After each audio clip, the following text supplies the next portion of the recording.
The dog ate my homework. So that's a thing that happened.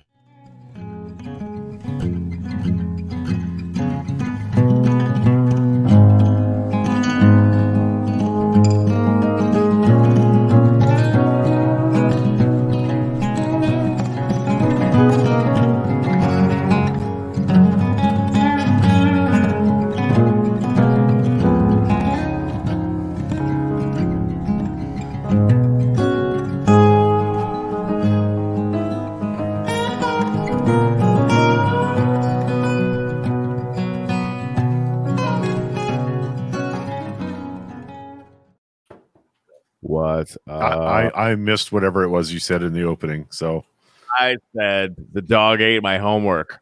I was I was an idiot last night. I was feeling better yesterday. What, just last night? Well, I was just I was feeling better from being kind of really grossed out the other day. Anyway, I decided I was going to be super cool and like do some boxing before going to bed. I'm an idiot because then, you know, I'm up until midnight, and then Michelle gets up at 4:30 to go into the hospital for 5 minutes. And so, yeah, I passed out for a bit this morning, and then I was like playing some stuff because I don't have any brain power. And it said I had 10 minutes on the Xbox, and I did not have 10 minutes. I had 0 minutes. Okay. So that's all my excuses for this morning. Okay. Yeah. Good morning, Mary Ellen. Good morning, Virginia. Good morning, Deb. Good morning, Fred. Good morning, Dave. Good morning, Michelle Freeman. Hope you all are well this morning. I'm not feeling great. No. My stomach's a mess. And so I was up at 6 this morning on 5 hours sleep, and I took a little half-hour nap before I started pestering you. But yeah, and my TV, my 8-9-year-old TV decided yesterday was a good day for the main board to give up. Okay. So I have to go buy a TV later today. The good news is, thanks to Laugh Track, we can buy a TV, and it'll be a smart TV like from this century. Wow. So that'll be cool. Yeah. I have so enjoyed like going a really, really long time before getting something new. And then when you get something new, it's like, this is like magic. Yes. We're getting a 4K Ultra HD TV, which I haven't even seen one of those. So I don't know. They're all like pretty cheap now too, which is crazy. Like when we were in Tucson, we spent like, I think it was like $2,200 on a TV or something like that. And like 5 years later, you could get the same thing for $400. Yeah, we're getting a 42-inch LG for less than $300. I think $240. So not bad, right? All right, so we should do some gratitudes, and then because people are already starting to comment on stuff. If you can, in the comments, throw one, or if you're Kathy Brinkman, 3 gratitudes in there. We trained her so well, and we'll keep right. I think she secretly was training us the whole time. Anyway, so this morning, Greg's gonna go first. Yeah, I got a good one this morning. Okay. Let me back up here a second though, because I dropped the comments to look at Messenger for a quick second. What is happening right now? Oh, okay. This is my ballot right here, all sealed up, signed, ready to go. And on it, I got to vote for Brandy Goyette, and I got to vote for Daniel Indonino. So I did not get to vote for Tammy Garcia. I'm not in her district, or what will be certainly her district. I got to vote for Kathy Lewis against Gus Bilirakis. I got to vote for some amazing people in this election cycle, and I am humbled and grateful for those that chose to run, knowing that we're in a red county, knowing that it's a long shot that any of them are going to win, except maybe Brandy. And I'm just super excited that I get to do that, and I'm grateful. Cool. I mean, you and I sat at a table with Danny Indonino and his amazing fiance Casey Vance, and we talked her into talking him into running, and he did. He's running for the state legislature, and that all stemmed from something you and I started, the Progressive Happy Hour thing, which we only did a few times before you moved away, you bastard. And and that's, I've been thinking a lot when I saw the number yesterday that at this time in the 2016 cycle, nationwide, only about 10,000 people had voted. And as of this moment, over 580,000 Americans have voted. That's what we've been doing. Driving that number, that's what we've been doing. Sometimes I don't even know what we're doing. And I know a lot of you don't know what we're doing, but that's what we've been doing. We've been driving that number all this time. And not alone. There's thousands of us out there organizing and talking and cajoling and pleading and yelling. And it seems to be paying off. Your turn. I'm grateful that you got to vote for Endonino and everybody else too. So there you go. I was trying to do the stealing your great gratitude joke. It's not working quite as well. This morning, legit, I'm grateful for coffee. I am grateful that there is a drug that you can drink that makes you more awake than you were previously, unless you drink a colossal ton of it, and then it just makes you a little bit more awake. Right. But yeah, that's mine. And you know what? I'm grateful for Brian today too. I got up and did some stuff this morning when Baz got up, and then kind of had to go and just kind of pass out. And he just came and landed right here and just fell asleep. Aww. Yeah, which is hilarious for a 15-pound dog to do, in my opinion. Anyway, so who else has some gratitudes?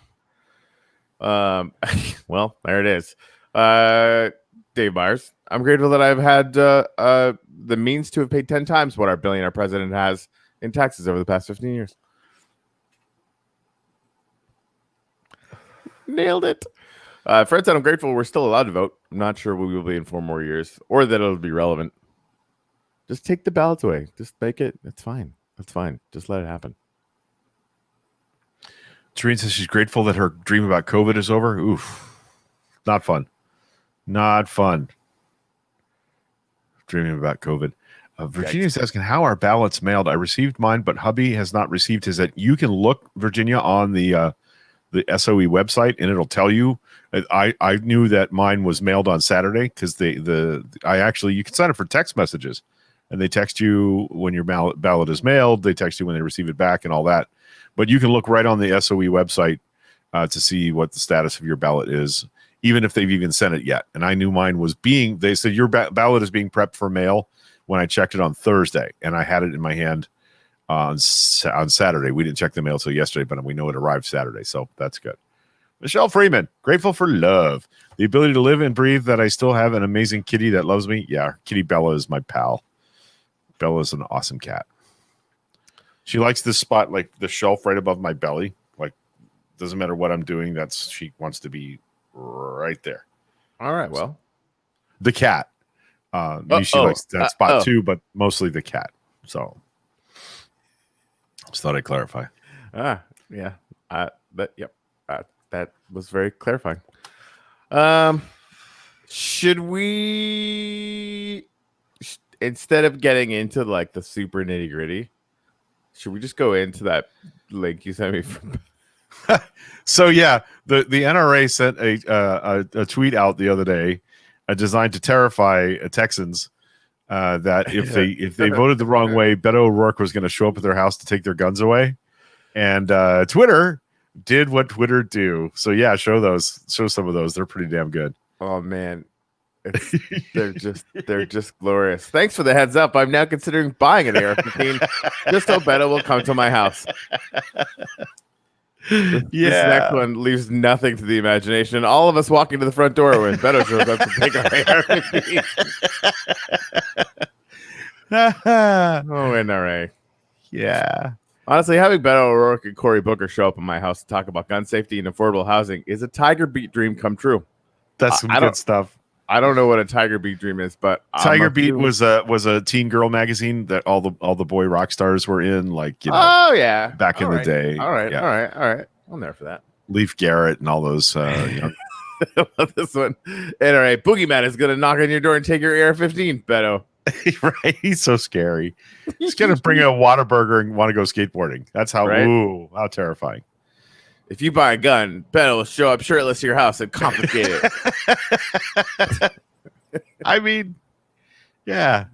That's good shit. Dear NRA, do you have an ETA for Beto and Corey? I need to spruce up and get my family out of the house. I should whip up some vegan snacks too. This is also exciting. Thanks so much for organizing this. 2020 has been a bitch of a year. This is most definitely the highlight. I know. I will need to make scones or something. Write another play. Shakespeare. That's funny. All right. Where do I sign up for Beto O'Rourke knocking on my door? Like, do I actually have to have an AR-15 or will he accept any firearms?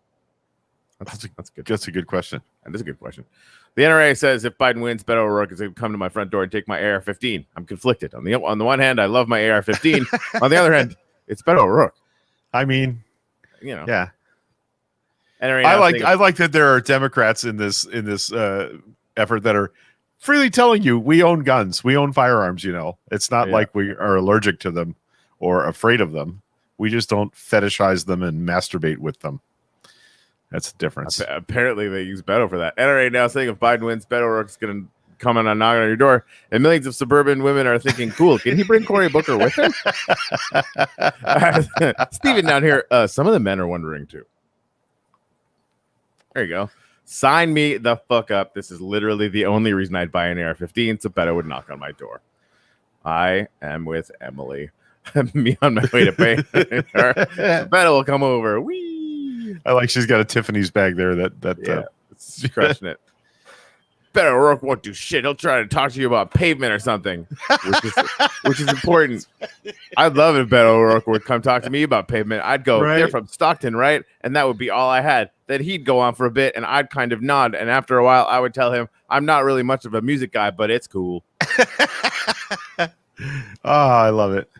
We must dispel the silly myth to talk about the much more real and present danger of Beto standing on our kitchen counter. I freaking love this because I forgot about that. Beto, please do not skateboard on my refrigerator. I forgot about that. Remember there was a campaign appearance where he jumped up on the counter? And no, not one. All of them, dude. Them. Yeah, okay. All of them. It became its own meme, and rightly so. Anyway, nice. That's how I wanted to start Monday morning. Ted DeMeyer, grateful for my wife. In a week, we will have been married 30 years, and today's her birthday. Your wife is awesome. Ted's one of the FARC people who actually lives locally. He's one of the few FARC people I've ever met in person. So that's cool. Yeah, Dave nailed it. We don't need any more guns. Buy soup. Okay. Yes, Antifa soup for everybody. Yep. Otherwise known as, soup. Well, that would be a change. Yeah. And that's just food for my family. Elizabeth Wood, Prince used to knock doors in service of his Jehovah's Witness faith, and I would have let him in, right? He's the one JW I would have said, yeah, come on in, man. Let's talk funk. Why not? Prince was a Jehovah's Witness? Yep. Okay. Yep. That's a thing I didn't know at all. Yep, it's true. I remember arguing with Jehovah's Witness people when I was a kid. My friend Jeff Gaines grew up in a Pentecostal church and then, walked away from his faith. So when they used to come to the door, he would argue with them. He would get out the Bible and, they'd say something. He'd go flip, flip, flip, flip. Nope. Actually, what it says is, flip, flip, flip. And after 20 minutes or so, they'd be like, yeah, we got to go. So I love Antifa soup with a grilled cheese sandwich, right? Right? A socialist grilled cheese sandwich and Antifa soup. It's good stuff. There you go. Yeah, I guess you could huck those the little flat cat food cans. And they might even have like a little frisbee action. Right. You could skip those off the ground and hit them in the shins. Yeah. 2020 so weird. Oh my God. Somebody yesterday wasn't aware that he had made those comments about soup, and I played the audio clip for them. And they were like, and I was like, it comes to a certain point where like we're all just so spent from surprise. Like even like the tax returns came out and we were like, oh, that's good. Yeah, and it's like, thanks, Leisha. It's like a non-trivially huge deal. Have you seen anyone do any breakdown analysis on Twitter so we can get some because like the $750 thing, like, he paid that in taxes 1 year. He didn't pay taxes 10 out of the 15 years. For a guy who's this much of a loser in business, this is completely normal, right? Like, I don't want anyone to think like, oh my God, he's like a very different billionaire. He's not. This is exactly what they do, right? Like it is exactly what rich people do. None of them pay taxes and they're laughing at everyone who does. That is a fact. while they're buying politicians to lower their own taxes further. Right. This is how we ended up with Citizens United, and why? So that they could have more power to keep their money. That's the truth, and that is absolutely true. However, there are some specifically particular risks to a president behaving in this manner, including the $420 million in personal debt that's going to come due. It's the other details are the important things to me. Yeah. It's the espionage risk. Like, this was always my problem. And remember, I was much more conservative in my 20s than I am now. This was always my problem with the Bill Clinton blowjob story. It wasn't that he got a blowjob. Now I would feel differently about that, as far as the imbalance in power between the two people involved in the relationship. That whether Monica Lewinsky knew what she was getting into, Bill Clinton certainly should have, and he had a responsibility as the most powerful executive on the planet not to indulge or engage in a relationship with somebody that it was such a power imbalance. But the real problem was he said in his testimony, I would have done anything to keep Hillary from finding out. That was the problem. That's how espionage works. That's how spies get what they want done. And this risk of this $400 million, who holds that debt? Right? Is it oligarchs connected to Vladimir Putin? I'm pretty sure it is. And so if they call that debt in, wow, what kind of deals is he willing to make to have them not foreclose on that debt? That seems pretty bad. I found from the New York Times, 18 by David Lenart, 18 revelations from the trove of Trump's tax records. I don't have a way to share this. It's a PDF file, but I thought I'd hit some of the bullet points. If you want me to do that. Yeah. Because we did 12 seconds of show prep before we went on the air this morning. Can I just show you guys one thing?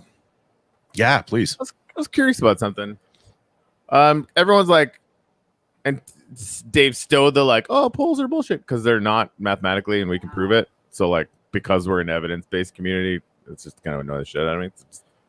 Stipulate that you disagree. This was what it looked like. Is this November 8th? Oh, I can go all the way back. Hold on here. What's the date today? September something? September 28th. September 28th. September 28th. Okay, cool.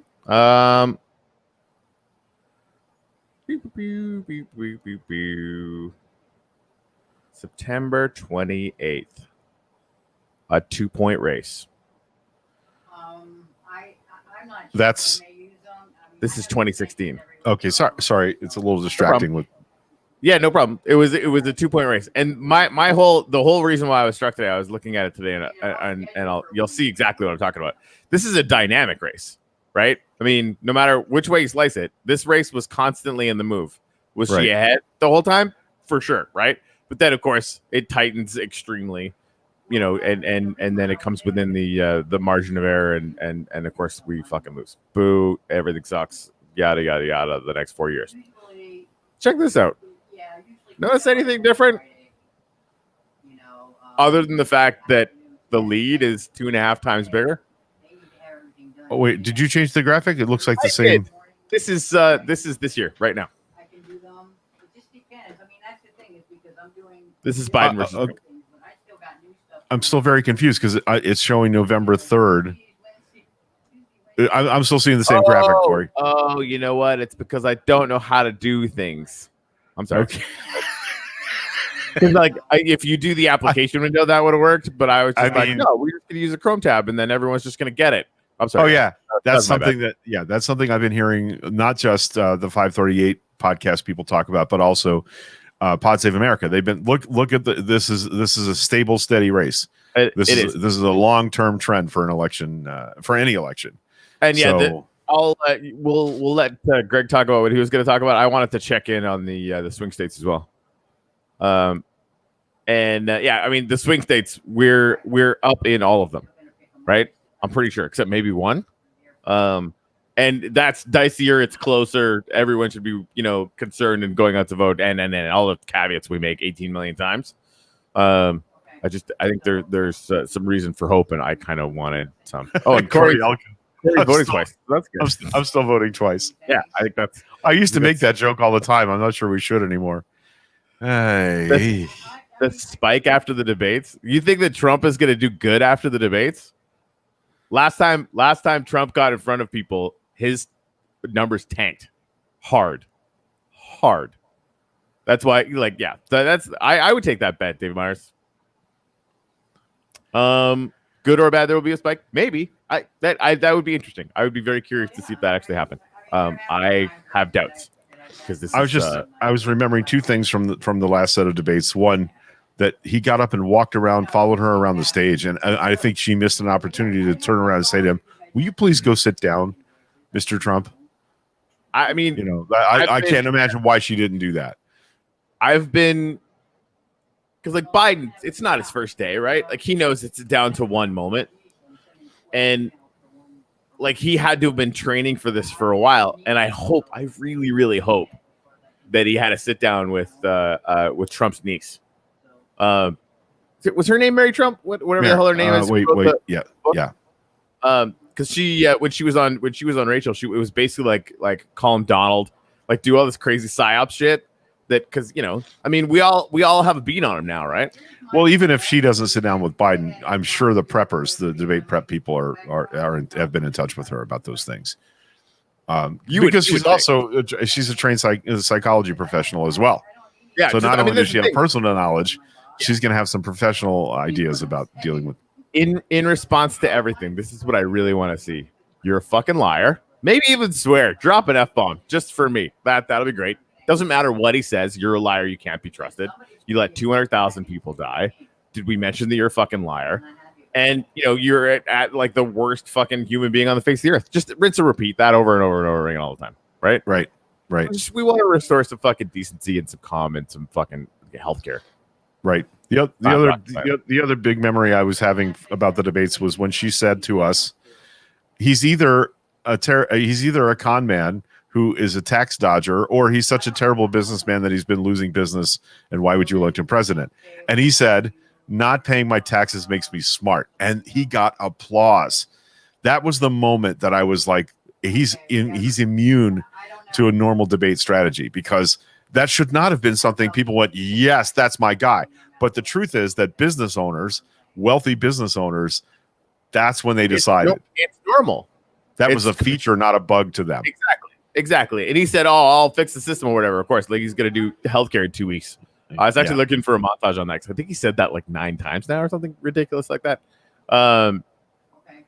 Dave, I saw your comment. Like just saying that maybe it's Trump's bike, maybe it's Biden. Just saying there's going to be a difference. That's all I'm saying.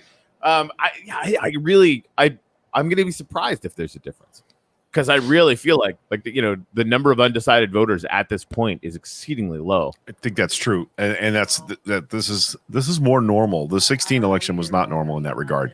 It fluctuated a lot more widely than it had in the past. So, but I think we've all been locked in for several months now. Right. It'll be interesting if I'm wrong though, because and hopefully not a Trump spike, but a Biden spike, because then it's just like a spike. I think the key number right now is how he's doing with independents. Like I think that's. I'm pretty sure every Democrat I know, every progressive Democrat I know is, I guess about Biden, but they're voting for Biden, right? And we know that number is slightly larger than the Trump number. So, the middle, that 40-60% of voters in the middle, I'm hoping that a lot of them have had their eyes open to why just this, this whimsical vote for Trump to change things in 2016 was a bad idea. And it seemed like whimsy to me. Some people were like, "Oh, it doesn't really matter. Both sides are." Nope. Yeah. Nope. We now know that that's a fallacy. Wicked fail. Yeah. All right. So here are some takeaways from the New York Times article. Mr. Trump paid no federal income tax in 11 of 18 years that the Times examined. In 2017, after he became president, his tax bill was only $750. Now, we understand that billionaires and rich people have a lot of leverage and tools to take losses and to use tax credits and la. This is not that. Like, I remember how upset we got when we saw Mitt Romney's tax returns and we found out he only paid 14% income tax on his millions of dollars of income. That's normal millionaire bullshit. This is far, far worse than that. He has reduced his tax bill with questionable measures, including a $72.9 million tax refund that is the subject of an audit by the IRS. Many of his signature businesses, including his golf courses, report losing large amounts of money, losses that have helped him lower his taxes. Here's the thing. From 2017 to 2018, and this is in the long read that I did yesterday, the operating costs for Bedminster and 3 of his other golf course properties have increased 5-fold. What explains that? What you can't say it's the Secret Service because he's billing us for that. We're paying for that. So he can't say that it's the operating costs that are different because he's the president and he goes there, because we know he's passing those costs on to us, as he does with so many other things in his world. Many of the the financial pressure on him is increasing as hundreds of millions of dollars in loans he personally guaranteed are going to come due in less than the next 4 years, sometime between now and 2024. So people are going to pressurize him to do things for them, so they'll let go of that debt, or they'll defer or forestall closing in on him on that debt. Even while declaring losses, he's managed to enjoy a lavish lifestyle by taking tax deductions on what most people would consider personal expenses, including residences, aircrafts, and $70,000 in hairstyling for television. Man, he blew that money. I mean, maybe not, though. Maybe his hair really is $70,000 bad. It's entirely possible. Ivanka Trump, while working as an employee of the Trump Organization, appears to have received consulting fees that helped to reduce the family's tax bill.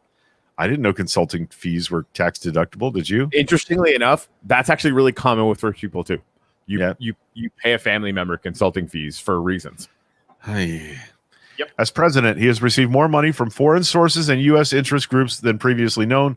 The records do not reveal any previously unreported connection to Russia. However, one of the numbers that stuck out at me yesterday, and I'm not going to get the exact figures right, but Panama, the Philippines, and India, he actually paid income tax in those countries.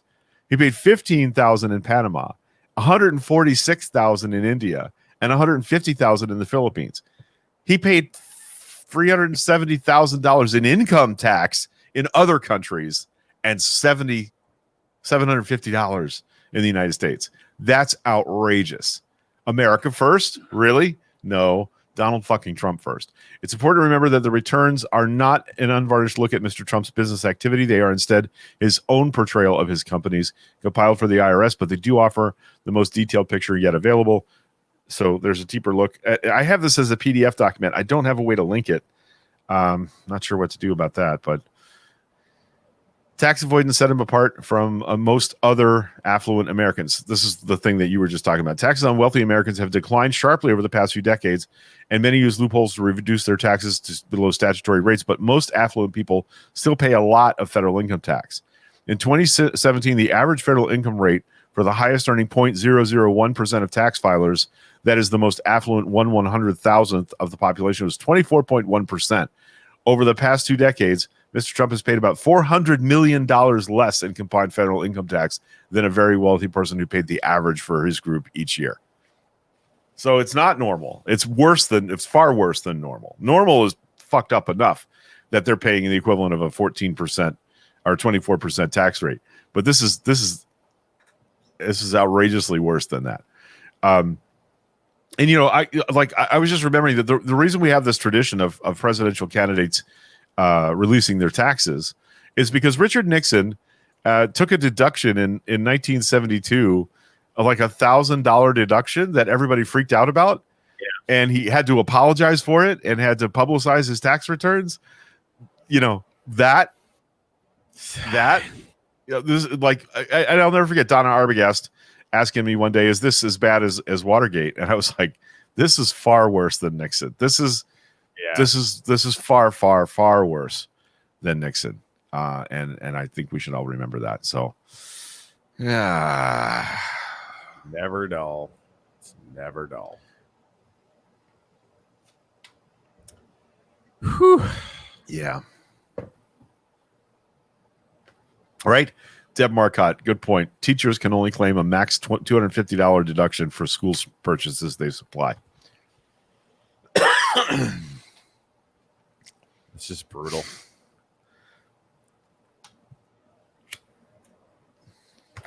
Will this have an impact on people who support him?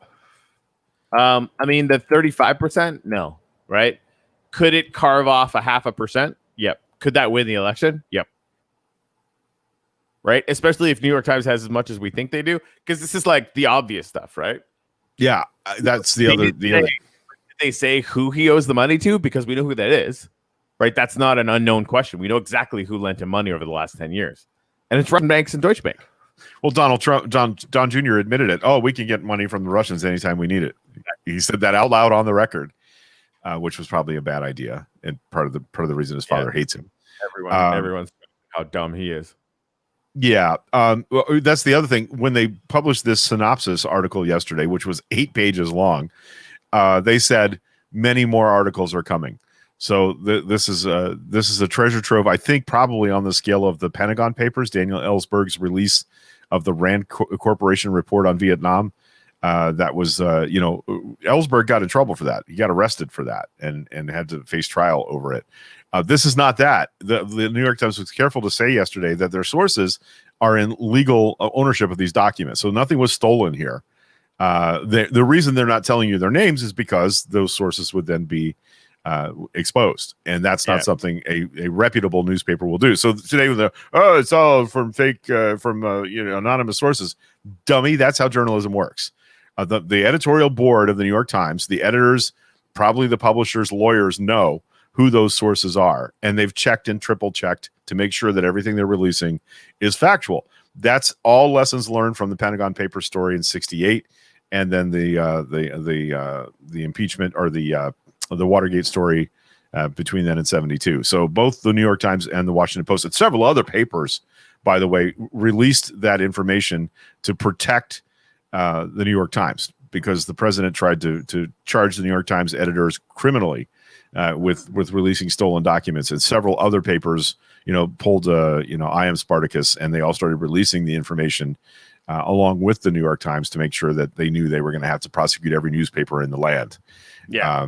Pretty proud moment. If you've not seen the movie The Post about Katharine Graham and the Washington Post, it's absolutely fantastic. It's a quiet movie. There's no car chases. Sorry. But it's a great movie. Yeah, really good picture of how the Washington Post before that moment was a small town newspaper. They were a podunk little newspaper. They weren't a big deal. And that definitely put them on the map. And the fact that the president talked about punishing them on his secret recording gear, and those tapes were later released because of the Washington Post reportage, is actually a pretty cool part of the story. That he, was telling his, I don't ever want to see a Washington Post reporter in this building again. Yeah, good stuff. Good stuff. Indeed. Yeah. Well, then what happened? Eric has to appear. Virginia Rupert is asking, when does Eric have to go talk to SDNY? No later than October 6th was the judge's decision the other day. So yeah, he's got to appear before SDNY. Actually, it's the state attorney general, state AG, before October 6th to offer a deposition about his crimes. Crazy pants. Yeah. Yeah. I mean, the best case scenario is we win this election, we win the Senate, and the Trump family spends the next 10 years trying to keep Trump out of jail, or any of them out of jail. And he dies waiting to see what's going to happen with his life. I have a feeling his health will decline immediately, and it won't be fake. You know what I mean? I think once he doesn't have the protection of the office anymore, that's enough to make somebody put a gun in their mouth. And if not literally, I expect his health will decline pretty rapidly once he's out of office. I think it's probably declining now, and they're just doing a really good job of propping him up like Weekend at Bernie's. So it looks like we have a president. Yeah. Yeah. Yep.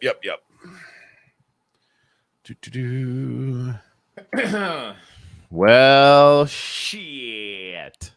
That's what I have to say to that. We said Dave Myers has the post on his Hulu queue. We watched All the President's Men a couple of weeks ago. I hadn't watched it in a while, about Woodward and Bernstein breaking the Watergate story, and it's incredibly brave stuff. And it's just Bob Woodward burrowing in with a pencil and a pad, and just calling every fucking buddy all day, all night, every day until He had it all lined up. It's just amazing stuff. And Bernstein, the better writer. Bob Woodward, definitely the digger, definitely the guy that got in the trenches and dug all that out. And The Post is a similar movie. It's actually more about the empowerment of a really amazing woman and her effort to bring the newspaper forward into the public, and at the same time do something amazing editorially. So it's a good story. It's a good story. Indeed. Yep. Oh man, what else is going on?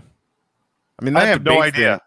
But the debates feel like kind of a sword of Damocles over this particular moment, because I mean, we can't really know. Like, I have high hopes, but I mean, fucking who knows what's gonna happen?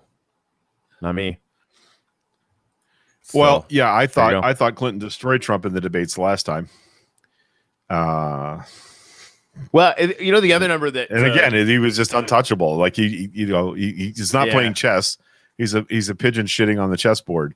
So I think it's very different now, right? Because there really was that, like, I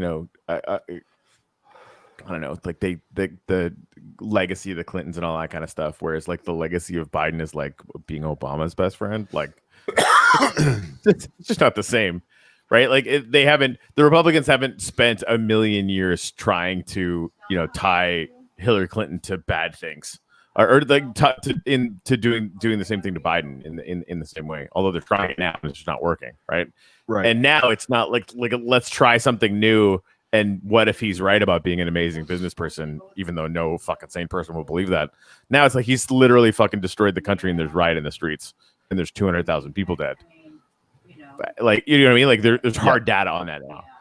Right. So I think there's a real opportunity to just fucking slam dunk on the guy for 2 hours. I absolutely think they have to go after him on overturning Roe v. Wade, and they have to go after him on canceling Obamacare, the ACA. Well, Like, and like the 2 weeks, tens thing, of like, millions of Americans are going to lose their health care. Right. Like, hey, is it like Biden's got so many, like, I hope he's using the Pod Save people to write jokes about that. Cause like the fucking 50, like, hey, are you going to do healthcare in 2 weeks again? Or is it going to be 2 weeks from tomorrow, or 2 weeks from 2 months ago, or like when is infrastructure week again? Because we were going to build bridges and roads and right. It's like America. nothing. And again, link it back over and over and over again. You cannot be trusted to tell the truth because you're lying all the time. And just come out and say it. You're showing pictures of what will happen if I'm president, that are pictures of riots that are literally happening while you're right president. now. Like, you're a total failure. The only problem with that is going to be, that's Democratic mayors, right? Like that's he's got an easy pivot on that. Yeah, Sue Fletcher Gentry is asking a specific question about ballot issues, and again, these are my opinions. Okay, any place to find judge and mosquito control recommendations for Pasco on the judges. I have an uncle who worked on the governor's staff. He worked in the governor's office, meaning he was a staffer. He didn't change whenever the governor did. So he worked for everybody from Lawton Childs to Rick Scott. And he says that on the list, if you just Google them and find out who appointed them, the ones that were appointed by either Scott or DeSantis don't retain those. And because they are all members of the Federalist Society, that's the people that are trying to conservativize our courts from the local, state, and national level.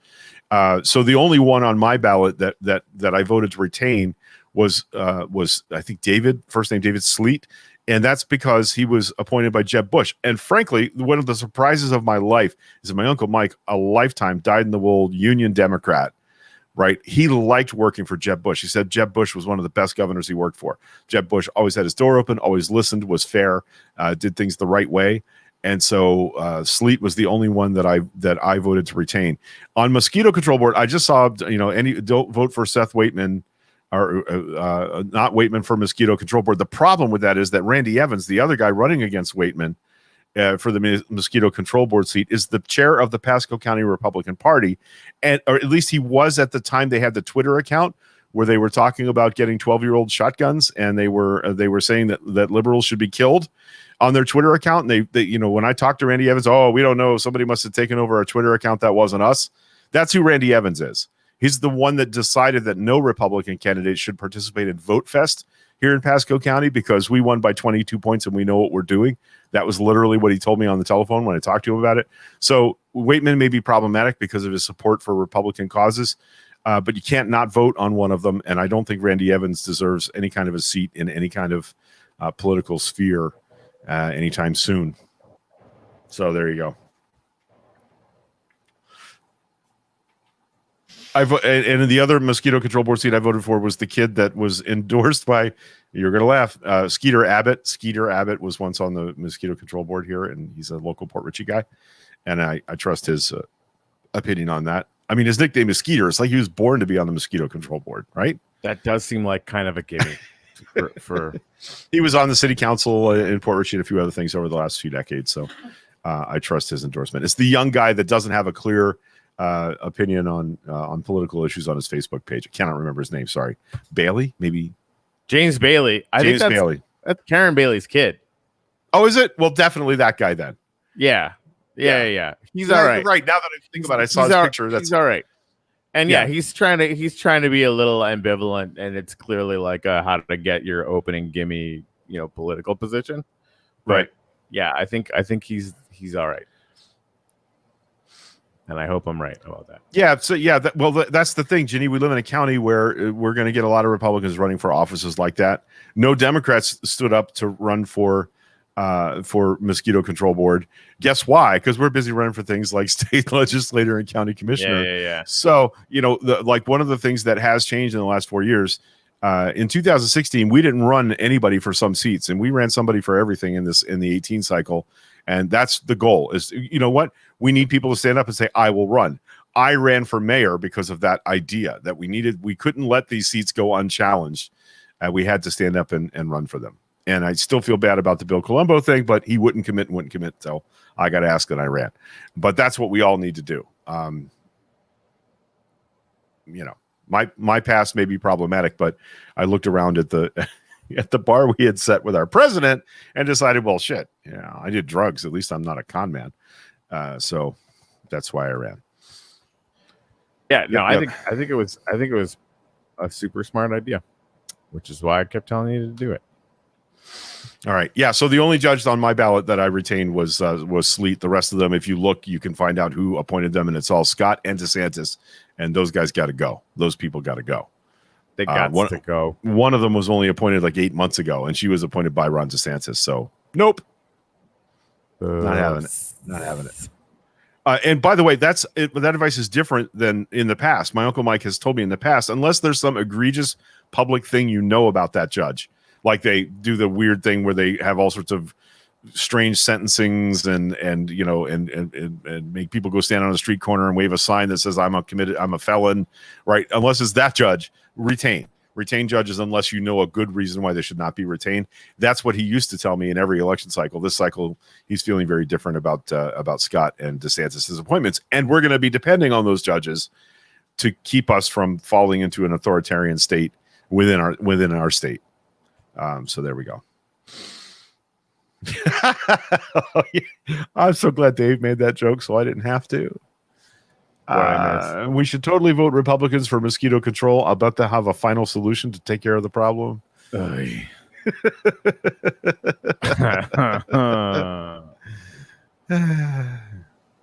Yep. Yeah, Murray, I know what you're going to say. Don't worry so much. They are releasing hundreds of thousands of genetically modified mosquitoes to eat other mosquitoes. What could possibly go wrong with a plan like that? Is that how that works, or are they doing the CRISPR version that they tested out down in Brazil? I don't know what the plan is, but the CRISPRized version is super, super smart. As far as actual mosquito control. Now, can it have downstream effects on the ecosystem? Maybe, but I'm not 100% sure that they'll be that severe. So basically, it's actually in that we've seen that before. The TED Talk about that introduces CRISPR shows they try to do this genetic modification on mosquitoes that basically makes them infertile after 2 generations, right? So because if you just made them infertile, well, they can't pass that along. So this basically is a bomb that spreads out and goes viral effectively. and manages to not wipe out a few mosquitoes, but literally all of them, which is pretty interesting. If you grew up around as many mosquitoes as I did and have considered genocide of mosquitoes. Yeah, it's really funny. Like I voted last night and I read through the amendments. I think I only voted yes on the minimum wage amendment. I think that's the only one of the amendments that I voted yes on. All the rest of them I voted no. The first one about you have to have ID and be an American citizen to vote. Well, we already have that. It's a waste of our time to put it in the Constitution. The second one was about it. It looks like it's open primaries that any voter can vote in the elections. But what it says though is that the top 2 vote getters in any race will go on to the general election. That could mean in a county like ours that we have 2 Republicans in a race for a county commission seat, not one from each party. And it also has a detrimental effect on minorities because they tend to overwhelmingly be Democrats, even in red counties. We have a lot less diversity in the legislature that way.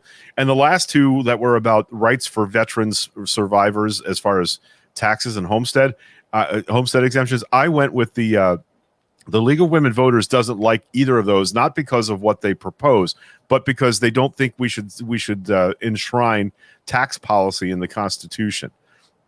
Right, that we should be able to do that legislatively without having to amend the Constitution, because the Constitution is very hard to change. And one of the other measures on the ballot is that each constitutional change would have to be voted on in 2 different elections. It might take years for us to get things approved, and that's a non-starter for most of us. The ability to amend the Constitution is it's our last resort. It's our emergency parachute. And it should be done when we say it should be done. Look at what's happened with Amendment 4, where we passed it, and they passed new legislation to make it more difficult against the will of the people. They did the same thing in cannabis legalization or in medical cannabis legalization, where we put exactly in the ballot measure what we wanted, and they changed it. So not cool at all. I think the only one I voted yes for was increasing the minimum wage to $15 an hour by 2024. But even that's not enough. That's it's going to take too long to get there. By the time we get to 2025, we're going to need a $24 an hour minimum wage, and we have to figure out another way to get that done. Yeah, it's called UBI, right? Yeah, $15 minimum wage for jobs that have gone away by like 35% is not going to help anyone. I'm a voter. My ballot's all done. Thanks, man. Long distance high five. Yeah. It's like I had this experience in 2018 where I got to vote for people I knew that would be excellent public servants, and it's happened again this cycle, and I'm pretty glad of that. Wow, Corey, I didn't know that. Only 25% of the jobs in Florida pay more than $12.20 an hour. That's dark, dude. I didn't know that. Yep. And it used to be cheap to move here, right? That's why it used to be cheap for people to retire here. But think about how much of our infrastructure now has to be geared toward taking care of the elderly. Those are people that that are firefighters and paramedics and nurses and medical personnel and waitresses and waiters and cooks. We are a service economy. We set ourselves up to take care of people until they die, and we certainly aren't funding the infrastructure for that. Yeah. One number we were talking about when we were talking about the polls. We're winning old people in swing states. They don't like a lot of malarkey. Apparently. Right? Like Biden comes out with the malarkey thing, and we're all like, "You fucking clown!" And then goes wins up by 6 points. Then wins the old people in swing states, and we're like, "We are sorry. Malarkey is everything." I like the thing I saw the other day. It was graffiti on the side of some building, and it said Antifa, BLM, anarchy symbol, Biden, Harris. I'm like, absolutely no anarchists I know like Biden. Nobody's spray painting that on walls. That's just not a thing. The other one was it was graveyards. It was gravestones that had been painted with BLM. And my friend Kim Littlejohn, who's a deeply entrenched member of the African American community in Charlotte, North Carolina, ain't no black people going into graveyards. There certainly ain't no black people painting headstones in graveyards. It's not a thing we do. Yeah. Yes. Yes. Oh, Nice. Yeah. yeah, You know, there's no rule that says we have to go all the way to 11 o'clock. yeah. I think we gotta call it. I think we gotta call Yeah. I got to get rolling here. Misha's got errands to run. I got a TV to buy. We got stuff we got to do today. So it. Yeah, smart TV. Have fun with that. That's fun. yeah, I just found out that if you have Amazon Fire, you can't get HBO Max. Like That was- the app doesn't work on Amazon on the Amazon Fire device. Okay. Yeah, You know what works on smart TVs? Everything. Okay, but if some of the smart TVs are Amazon Fire operating system, so I'm not sure whether that's true or not. We're gonna find well, out. there you go. Yeah. We haven't bought a TV again. That we've had this same TV for a million years. So I mean, I'm paying $12.99 a month for HBO through Prime, but I don't get all the HBO Max programming because there's a whole bunch of other stuff that they bought. Like all of the Anthony Bourdain cooking or travel shows are on HBO Max now, and I want that. I just want it just for that. Let alone there's some original programming that you only get on HBO Max too. Okay. So all right. I can fix that today while I'm out and about. Okay. Yep, holding my ballot till Donna's is ready. We're gonna this is our voting plan. We're gonna take ours directly to the supervisor of elections office because it's about 4 miles from the house. We're not gonna trust them to the mail. We're gonna get them there by hand. Honestly, the first day I put up a Daniel Endinino sign in my yard and a Brandy Goyette sign in my yard, they were stolen within 24 hours. So I actually don't trust that people will take shit out of my mailbox in this neighborhood with the giant Trump flags all over it. So we're going to deliver ours to the supervisor of elections office in Pasco County. There are 3. There's one in Wesley Chapel, one in Dade City, and one here in West Pasco at the Government Center off Little Road.